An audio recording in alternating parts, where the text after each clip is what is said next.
আর মাত্র কয়েকটা দিন, তারপরে আমাদেরকে এই রুমটা ছেড়ে দিতে হবে। এতগুলো দিন, এতগুলো বছর এই রুমে থাকলাম, সব মোটামুটি প্যাকিং স্টার্ট হয়ে গেছে। চলো তোমাদেরকে দেখাই। এখানে প্রায় অনেক কিছু প্যাকিং হয়ে গেছে। ওই আলনাটা খালি করা হয়ে গেছে, এখানে বক্স প্রায় গুছানো হয়ে আছে। আর মোটামুটি কয়েকটা জিনিস আছে। এই ঘর দর তো একদম অবস্থা খারাপ হয়ে আছে। যাই হোক, এগুলো সব গুছানো চলছে। এগুলো গুছানো হয়ে গেলে ব্যাস অনেকটা সময় কাটাতাম এখানে। আমার দুধের রাখতাম। আর এই হচ্ছে আমার শখের ব্যালকনি। এখানে আমি বেশ কিছু গাছ বসিয়েছিলাম, সেসব গাছগুলোকে নিয়ে যেতে হবে। ওই দূরে পাহাড়টা দেখা হবে না, আর ঘর থেকে বেরিয়েও পাহাড় দেখা হবে না। এই জায়গাটা লাস্ট টাইমের মতো ক্যাপচার করে রাখা।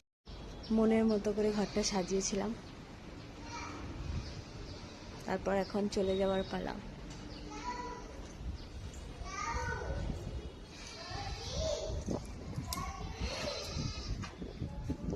জায়গাটা,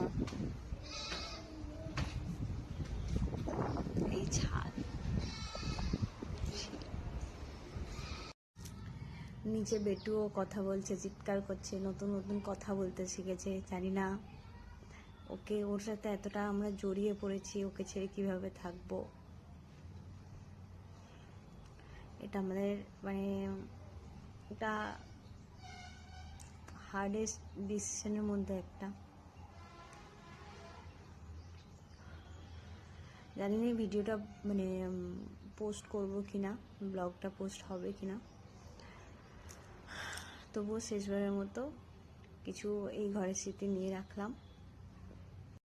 বাবা বিট করতেছে, বিট করতেছে, বিট উপরত আর তম তাম করতেছে, তাম নাই, তাম করতেছে। ও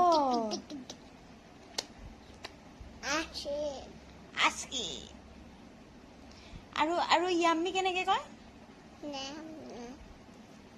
আৰু মজা, মজা কেনেকে কয়? সেইটো শিকা নাই? ওকে, where is your mama? মাম্মা কই? আৰু টাম টিভি, পিগ, বিট, বিট, বাবা ডগ কেনেকে কৰে? আৰু বার্ড, আৰু round round, round round, round round,